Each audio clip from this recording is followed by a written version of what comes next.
Mbokku, wong sing paling tak tresnani sak donya yaiku Simbok.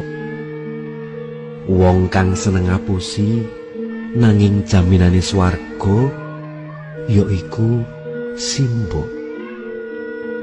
Saben wayah saben dina diriwangi kerja ketekuk ringkel kanggo anak, awak sayah ora lumrah, ngendikane jare wis biasa.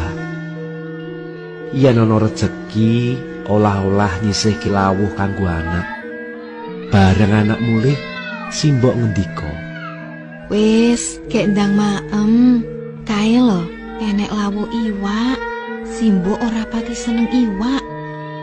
Yen lagi olah-olah sithik ngajak maem anak, Simbok ngendika, "Ndang maem kono, Simbok ora luwe."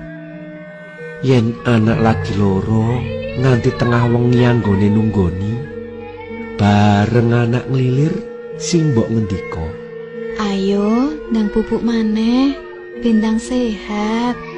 Simbok durung ngantuk kok." yen anak wis lulus sekolah, iso kerja arep kirim duit, Simbok ngendika, "Simpenen wae kanggo celengan. Simbok isih duwe duit tok." Simbok ngapusi lelakon uripe. Simbok nganggep anak kaya bocah cilik terus. Simbok tansah sumelang, tansah mikir kahanan anake. Simbok ora mikir sepiro